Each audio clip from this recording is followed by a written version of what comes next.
Hey guys, today I chose to talk about aliens and UFOs for my topic.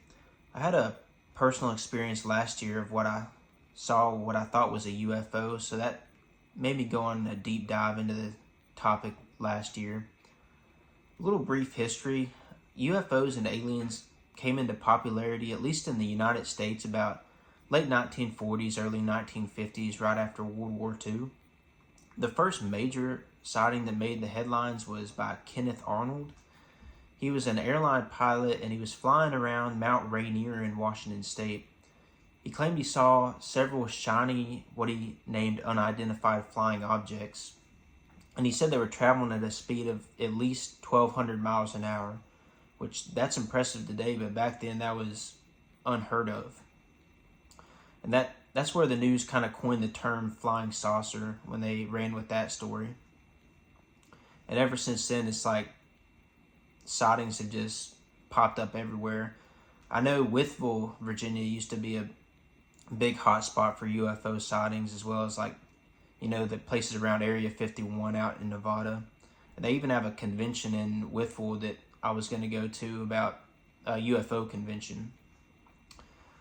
A lot of people ask, if aliens do exist, why haven't they tried to make contact with us or anything like that? A big theory that a lot of people go with is the dark forest theory, which basically says that they have nothing to gain from trying to contact us, and it poses too much of a threat to them and their civilization by trying to contact neighbors that may be hostile to them. So that's a big reason that people say that they haven't tried to contact us. Another reason I got really into aliens was last year. I think it was about July when the congressional hearings were going on. There was several military veterans, and a lot of them were pilots that were testifying before Congress that they had found, or the U.S. had found, several non-human biologics from crash sites around the United States, and pieces of aircraft that had been reverse engineered and had been nothing that we had made. And that was really interesting, especially since it was coming from these, highly respected military people. It just doesn't seem like they would have anything to gain from lying about it. And they even pushed for less stigma and repercussions around pilots that report UFO sightings. For the personal story, so I was traveling back to Bristol from Boone, North Carolina last year. And I was heading home late. I'd seen a late movie, so I was heading back about midnight on 421, that long, curvy road back to Tennessee. And about probably 12:30, my radio had completely stopped working. It was static on every channel. And, I'd taken that road times before, and I never lost signal like that, and my radio not been able to play.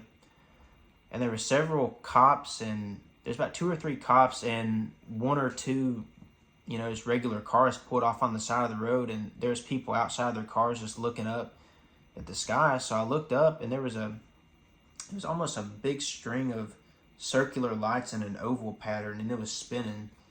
It looked like it was spinning super fast, and it looked like it was flying at about the height of what a commercial airplane would, but it seemed to be 2 to 3 times bigger than any plane I'd seen, even from that height.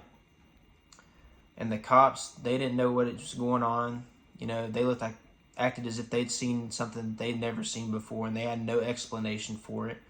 They said their scanners had stopped working, so we all just kind of acted like it didn't happen because nobody had a good explanation for, what we had just seen. And after that just, took me down the rabbit hole, and I've done a lot of research and just read different books about it, and it's become a really big topic of interest for me. I'm interested to hear what y'all have to say in the comments, if anybody's had any similar experiences like the one I had, or I'd like to hear, the debates, for and against, why you may think that UFOs and aliens may exist. I appreciate y'all taking the time to watch this video. I'm excited to see what kind of videos y'all put out. Thanks for watching.